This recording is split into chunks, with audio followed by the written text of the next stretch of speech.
Yeah. Let's go. We just gotta go hard. I go the hardest. I bring the pain. Not what you used to. It's all part of the game. Yeah. I just gotta go hard. I just gotta go hard. Go hard. Go hard. From the field to the film room to the war room, we've got you covered every step of the way as the road to the draft starts right now on BGN Radio. Hello and welcome everyone to another episode of the BGN Draft Show. I am your host Shane Haff, and you can follow me on Twitter, YouTube, Threads at Shane Haff NFL. I am joined today by my co-host and fellow draft enthusiast Dibes. Give him a follow on Twitter at Mr. Crockpot. Be sure to check out his podcast, Party on Broad, where he breaks down college prospects every single week. Dibes, how are you doing today? What is up, guys? We have made it. We have finally made it. College football season is upon us. A lot of fun prospects to talk about tonight. Let's go. All right. I'm also joined by my co-host on Chalk Talk, Mark. Give him a follow on Twitter at MarkHenryJr_. Be sure to check out his Tough Cover radio show every Saturday. Mark, how are you doing today? I cannot put into words how excited I am that we're at a week that there is football being played on the weekend. Like it's been a long time. I used to pray for times like this is basically what I'm saying. I can't wait for football this weekend. I'm happy to be here to, in part talk about my favorite team and also my least favorite team in college football. So that'll be fun. I cannot wait to wake up on Saturday and have college game day on the freaking TV, man. There's nothing better. Are they in Ireland? They are going to Ireland? Wow. They're going to Dublin. That's awesome.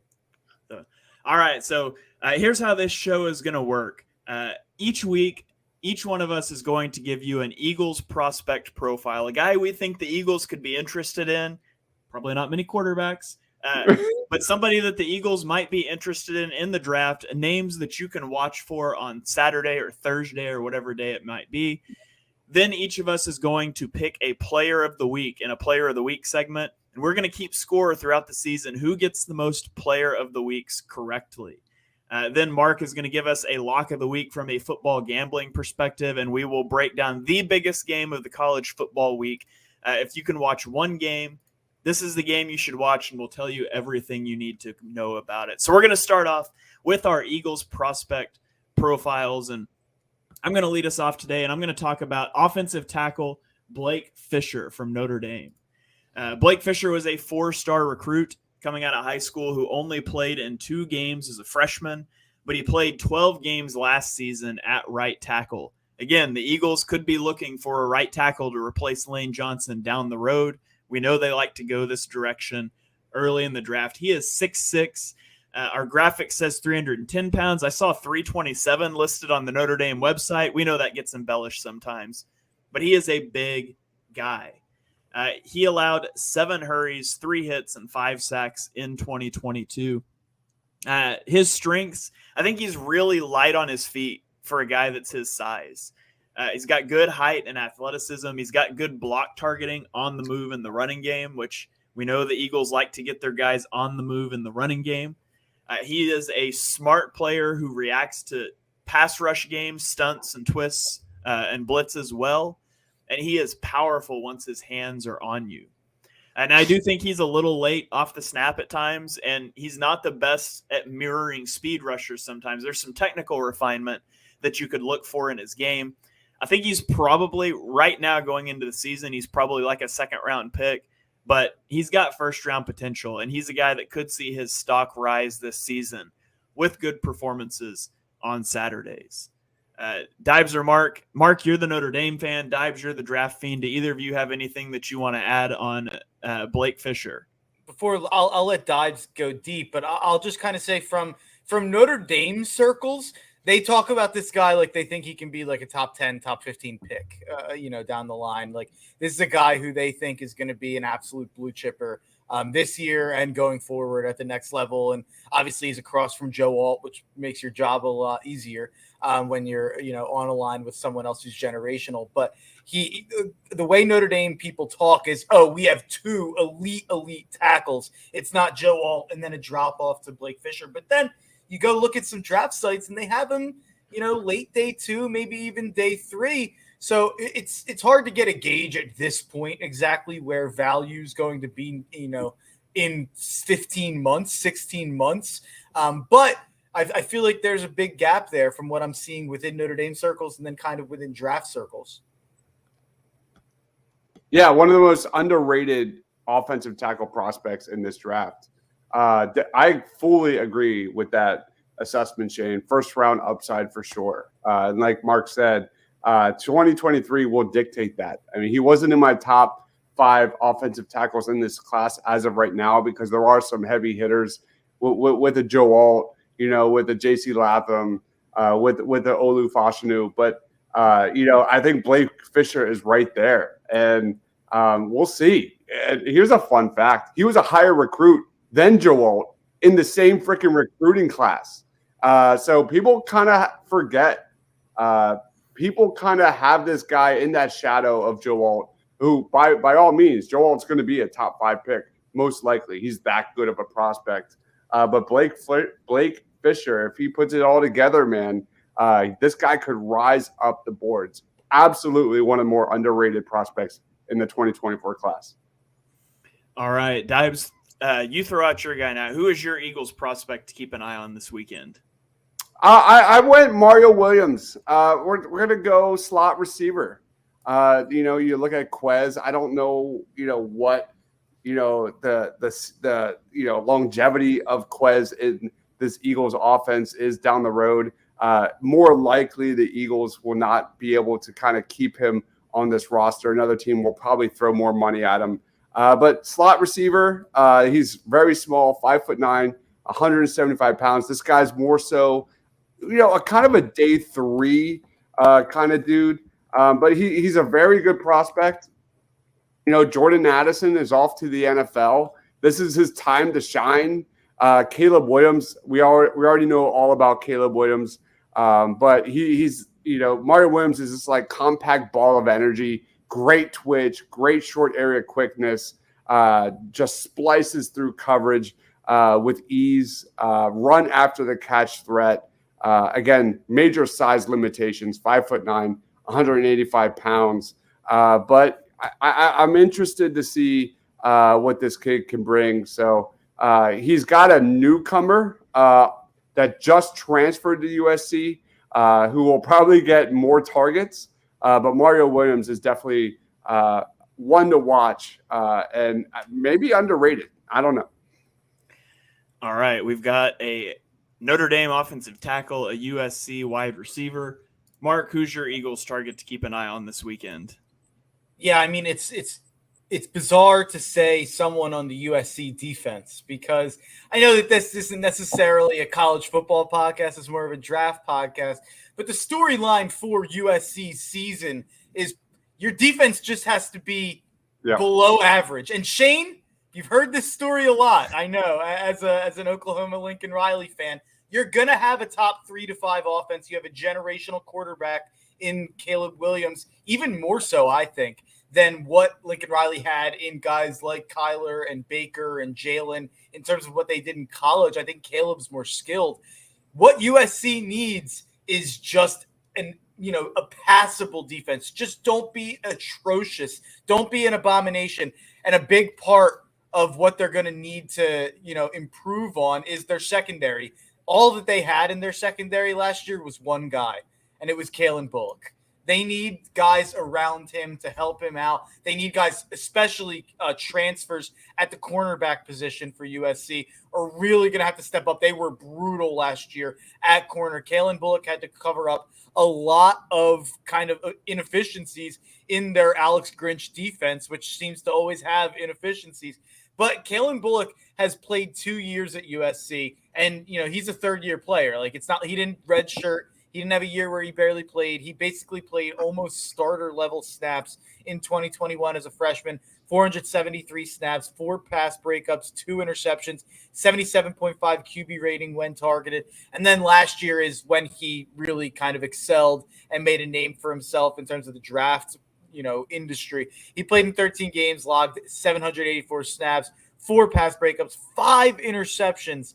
And this guy it's not like we're talking about just someone who's a production merchant. He's 6'3" at the safety position. This guy's got freakish traits. His arms are like Sauce Gardner arms is what I kind of like. What kind of first came to mind? Obviously, he's a safety, Sauce corner, no player comparison. But he has that freakishly long arms and that wingspan. And that's why you've seen, in part at least, I think he's got – I'll be curious to see how he jumps at the combine because his leaping ability at the catch point is unbelievable. I mean, the ball skills speak for itself. 7 picks in 2 years with, I think, 10 pass breakups in that 2 years. The guy is just always around the ball. And I expect more of the same this year, especially on a defense that's going to get thrown against so much. They're going to be up in so many games. You're going to get a lot of opportunities to see Kalen Bullock tested in a lot of different ways. Maybe not in this week against a little bit of a cupcake, but throughout the year, you're going to see a lot of Kalen Bullock. Yeah, that's the story. That's the story for USC. They are going to go in terms of college football playoff as far as this defense takes them. If they get there, the Trojans defense allowed 4.9 yards or more on the ground 8 times last year. They were the 8th worst team defensively in FBS in yards per allowed per play. I have Kalen Bullock as a top 5 safety in this class, and it's a sneaky, really strong safety class, a group that could change depending on how 2023 plays out. Andrew Makuba out of Clemson, James Williams out of Miami, Cameron Kinchens out of Miami, Javon Bullard out of Georgia, and Kalen Bullock out of USC. And we're not even talking about a guy that's playing next Thursday for Utah and Cole Bishop that I think has oodles of upside. I thought we were going to talk about him tonight, but I'm kind of mad about it. But we'll save that for next week's show. But Kalen Bullock is legit. Yeah, college football stretching week 1 over 2 weeks really messed with me reading the schedule and figuring out what games were this weekend. So we had to do a last-second pivot on some things here. But so there you have it, some Eagles prospects you can keep an eye on. If you want to watch Notre Dame play Navy on Saturday, you can keep an eye on offensive tackle Blake Fisher. If you watch USC play San Jose State, you can keep an eye on wide receiver Mario Williams and defensive back Kalen Bullock. So now we're going to turn the page to our Player of the Week segment. We're each going to make a pick of who we think will be the Player of the Week out of the 3 of our picks. There's no repeat picks per week, and you can only pick a player one time for the whole season. So I'm going to go first here. I didn't want to burn my Caleb Williams pick in week 1, especially against San Jose State when they might be up by 4 scores in the first quarter and then run the ball a lot. So I went with wide receiver Dorian Singer, who is a transfer from Arizona, where he had over 1,000 yards on 16.7 yards per reception last year. Now, this is the second year in a row USC has gotten their wide receiver 1 through the transfer portal. It was Jordan Addison last year. And how did he do in his first game? He debuted with a 2-touchdown performance for USC. So Singer was one of the best deep ball wide receivers in the country last year with 14 catches of 20-plus yards, which was 5th in the NCAA. I'm going to give Dorian Singer my Player of the Week endorsement. I think he's going to catch a couple deep balls before they get the starters out against San Jose State. So that is my pick. Dives, who is your Player of the Week pick? That's a really good one. Dorian Singer is great. Definitely one of the new best transfer players this past offseason. I'm going to go Marshawn Lloyd just because I think he might get a little more touches than Dorian Singer, who I think is a better prospect than Mario Williams by far. But I think Marshawn Lloyd should be able to carve up this defense. Marshawn Lloyd is a 5-star recruit. You know, he's had some injury issues with a torn ACL.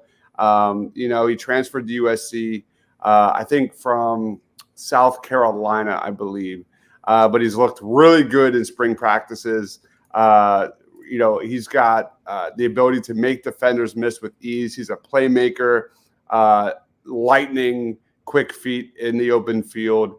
He can hurdle over you or blow by you with his speed.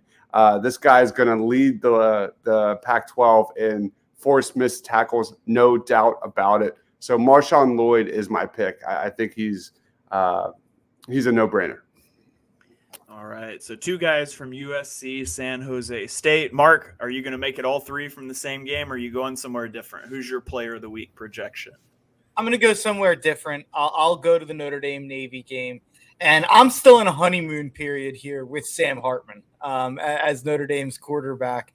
And so I have a feeling I'm not going to want to use him once I'm watching him every snap. I'm not going to be as infatuated with him as I am right now. But to have a guy at Notre Dame who has had the seasons that Sam Hartman has had over the last 2 years, he's the leading passer in the history of the Atlantic Coastal Conference.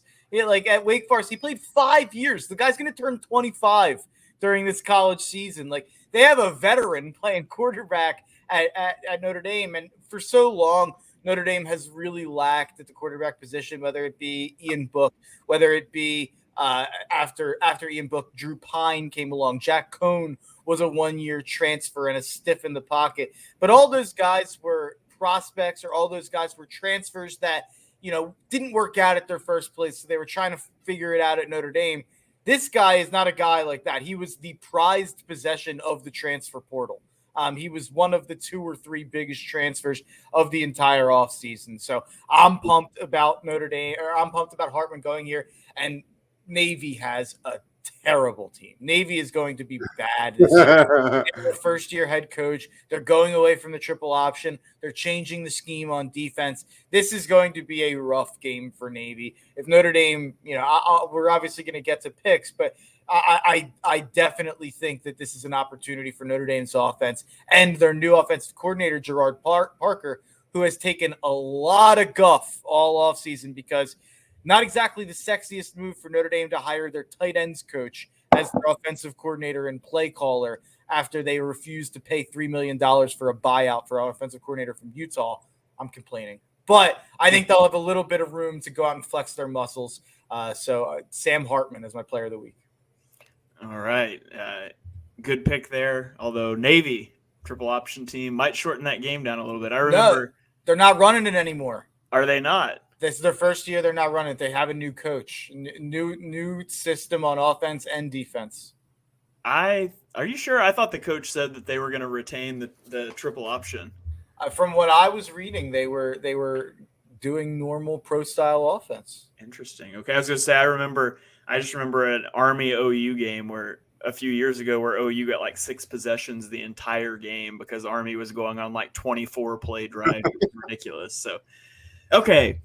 Before we get to our game of the week breakdown, we're going to throw it over to Mark. Mark does a lot of fantasy football stuff. He does a lot of gambling stuff. And Mark is going to give us a lock of the week every week. So, Mark, what is your game pick this week? Who's your lock of the week for the first half of week 1, I guess I should say, of college football? By the way, it does look like they're running some triple options still. That's crazy. I was reading all this stuff. The coach initially said he wasn't going to run the triple option. I'm seeing now that they will. That's frustrating. But Notre Dame, I like them minus 20.5 against Navy. And you're gonna see a lot of those numbers this week, and especially week 1, 2, 3, when these teams play against these low-level teams, and you might be scared off by it, but don't be. Last year, Notre Dame had their worst team. Navy had their, one of their better teams that they've had in a while, and it was a closer game. But before that, 34-6 Notre Dame, 52-20 Notre Dame, and 44-22 Notre Dame. And 2 of those were on the road. This one is in South Bend. This is the best quarterback they've had in a long time. They have a good amount of draft prospects. Notre Dame has an absolutely brutal schedule. I don't think it's going to be a year they compete on a national level, but I do think it's a year that they're going to be able to beat up on the bad teams in a way that they weren't last year. So I think Notre Dame absolutely lays a beat down here.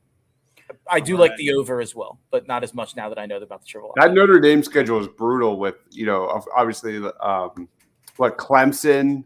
They have Duke, I think, is going to be underrated this year. Duke Ohio State is really obviously great. They have 2 of my teams in my playoff in Ohio State and USC on the schedule, and then Clemson's the top 10 team as well. I think Duke's the top 25 team. I love Duke over 6.5 wins, by the way. That's a great play. It's a brutal schedule. Riley Leonard on Duke is an electric factory. Yes, right, dude. That guy is definitely the most underrated quarterback in this class. Easy. I agree. By the way, something I thought of when you were talking about Hartman is that no one should ever say Atlantic Coast Conference because that sounds so weak compared to just like ACC. And I know it's the same thing, but nobody should ever say Atlantic It's Coast not a Conference. cool. It's not cool. Not a cool name. So, all right. So Mark's lock of the week is Notre Dame minus 20.5 against Navy. And that is going to bring us to our game of the week breakdown. And there won't be as much overlap when there's more than like a half dozen games in a week. But our game of the week breakdown is going to be that Navy at Notre Dame game. It is on TV Saturday at 2:30. The game is in Ireland, which is where College Game Day is. Navy head coach Brian Newberry is making his debut after spending the last 4 years as the defensive coordinator for Navy. He did turn the Navy defense around pretty quick over those few years, and they ranked third nationally against the run last year. I can imagine that's because it's all they practiced against with the triple option attack the offense employed. We've already talked about him, but Notre Dame has a new quarterback in Sam Hartman who transferred from Wake Forest to be Notre Dame's quarterback this year. And Navy's going to run some triple options, so the Notre Dame run defense better be ready. Dibes, what are your thoughts on this Navy-Notre Dame game? It's going to be a slaughterfest. Notre Dame has another really fun prospect that's non-eligible. His name is Benjamin Morrison, one of the top playmakers last year. I think he's a sophomore this year. He's going to be a top pick in a couple years. But, you look at this amazing offensive line for the Notre Dame Fighting Irish. You look at maybe an underrated running back in this class. I haven't really had the opportunity to scout him yet, but Audric Estime, a running back for Notre Dame, going up against one of the better players for Navy in Colin Ramos. He's a linebacker. And then you've got another matchup in Jack Kaiser, a linebacker for Notre Dame, going up against a Navy quarterback named Ty Lavatai. I probably butchered that, most likely butchered that. But this should be an easy 2-score game in favor of Notre Dame. All right. Dibes has Notre Dame. We know Mark has Notre Dame because that was his lock of the week. But Mark, any other thoughts you want to give on this game? I mean, Dibes hit on a couple guys. I mean, Benjamin Morrison was named to the preseason All-America second team. Jack Kaiser's a guy who I know people are expecting a lot of big things from and even more kind of a breakout. I think he had 5.5 sacks, I think, last season. So I think people are expecting more of the same. A big guy that I'm going to be watching out for, and kind of a different running back than you see nowadays is Audric Estime. Audric Estime is a big boy. He is a whole lot of running back. I don't even really know who to compare him to. He's too lean to be Derrick Henry compared to. Not that he's as good. We're talking about at a college level, but just body wise, just a huge running back, and he runs like it. So he's going to be a fun watch, and I think watching him against guys like Navy, that'll be fun. So I'm seeing, by the way, I got it mixed up. I got my troops mixed up. Army is officially moving away from the triple option. Navy is apparently going to run a lot more shotgun concepts and will run non-option out of it as well, due to the anti-cut blocking rules that are now in effect. I didn't know about that. That's something that I'm reading here. But they'll still be running a lot of triple option, apparently more from the shotgun. Fun fact. All right. Well, that'll be fun to watch. I'm a big triple option guy. That's why I always liked watching the Service Academy teams play. I think it's fun to watch. It's different. Yeah, I like that there's a brand of football that's different. Georgia Tech used to run it for a really long time.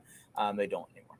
It still blows me away that the best receiver of all time and Calvin Johnson came from a triple option school. I know. That's just bizarre. They had a couple in that run after Calvin, too. I'm sure there was guys that went there because of Calvin in some ways, but it's kind of funny. They kept having good receivers. It's like, why are you going there?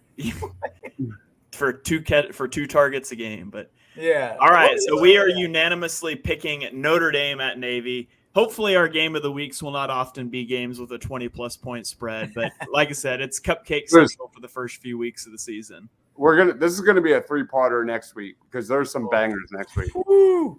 Yeah. Well, Florida State LSU action. Yeah. Go, man. So we will get into those next week. You guys check out those names that we mentioned on Saturday, and then tune in next week to the next BGN Draft Show, and we'll get you guys ready for the next weekend of college football. So thank you guys for joining us on this episode of the BGN Draft Show. If you enjoy the show, be sure you hit that subscribe button so you get all the shows on the BGN feed, whether that be on the Bleeding Green Nation YouTube page or the BGN Radio podcast feed. You can check us out on Twitter. I'm at Shane Half NFL. Dibes is at Mr. Crockpot. Mark is at Mark Henry Jr. _ We will catch you guys next week for another episode of the BGN Draft Show.